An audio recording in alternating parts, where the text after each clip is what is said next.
Today I wanted to share with y'all what's in my bag.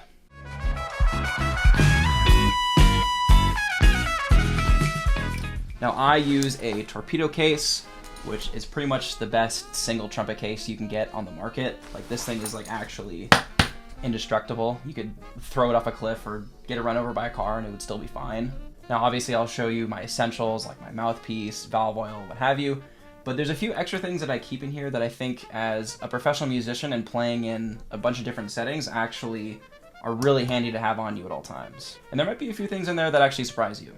Now, just to get the essentials out of the way, here's my mouthpiece. I just use one mouthpiece for everything. I've never been the kind of guy that would switch mouthpieces depending on the gig I'm playing. And if you're wondering what piece I play on a Curry 20C, which equates to about a Bach 10.5 11C. I discovered around like 3 years ago that I really enjoy playing on smaller rims. I played on a 3C for years, like high school, all the way through like the first bit of my embouchure change, but I just found it didn't really work for me that well. I just found I couldn't really get the same comfortability of range and endurance as I could with a smaller rim, so it's just kind of what works for me. And obviously, gotta have your valve oil in there. I personally use Monster oil. I use their thickest variant pretty much, just because my horn is super old. The serial number dates it back to about 86, 87, so it's about 40 years old. When you have a horn that's been played that much, there's a lot of wear to the valves, whether it's the casing or the actual piston. And it kind of creates some gaps in the casing as it's going up and down. And the oil kind of fills in those gaps, so that way the valve doesn't get stuck when it's going up or down. And as one final essential, gotta have your trumpet stand. Personally, I just use the K&M stand. It's kind of the golden standard for trumpet stands, so can't really beat it.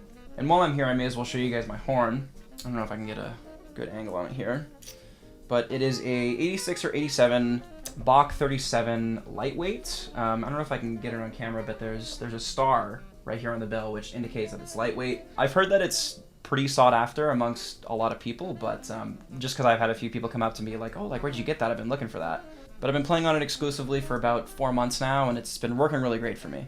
I played on a Yamaha 8335 for about 6 or 7 years. That was like the only horn I used. And it was awesome, super consistent horn, but I kind of got to a point where I just wanted something with a little bit more character and bite to the sound. And so starting to play on this really just kind of opened up my ears because it's a lot closer to the sound I hear in my head, as well as just the sound of all the trumpet players I grew up listening to.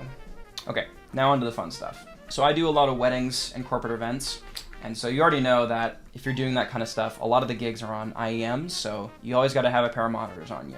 I don't have the Shores or ones that are super expensive. I just have these cheap Sonys that I got at Shoppers Drug Mart for like 20 bucks. I think as long as there's some sort of noise canceling element to your monitors, it's going to be fine, but it's also like the worst feeling rolling up to the gig when it's on IEMs and you don't have them on you, so always make sure to pack them. And in that same lane, when you're on a gig that doesn't have IEMs, you're just on wedges, I have musicians' earplugs. This brand is called Ear Razors. It's kind of like a pun, I guess. But these are only about -20 dB, so it doesn't completely cut out everything from your ears. It kind of just takes off the edge of everything, and you can still mainly hear what's going on around you and still protecting your ears. And since I like to be overly prepared, I always carry a spare pair of just construction grade earplugs, you know, just because you never know. And this probably has to be the most important thing I keep in my case. If you play with a wet embouchure, you already know, it's got to be chapstick. There's just been so many gigs where it's like off and on and I have to keep re-wetting my embouchure, and then by the end of the gig my face is just so raw and just so chapped. And it's just the worst feeling when I don't have it in my case because I have to wait all the way until I get home to apply it, or I have to buy it from the gas station for $5 and then add it to my collection that I already have a million of at my house. Now, the final thing I keep in my case will probably surprise most of you, but I've found it to be actually incredibly helpful. It's ibuprofen and CBD gummies. Now, you don't necessarily have to take them together, but I find that if it's a long gig with a lot of hard playing, taking a few ibuprofen right away will really just reduce that swelling, so that way the next day you're not in as much pain. And as for the CBD, sometimes you'll be on a gig that goes late. Maybe you get done around like 1:30, you don't get home till like 2.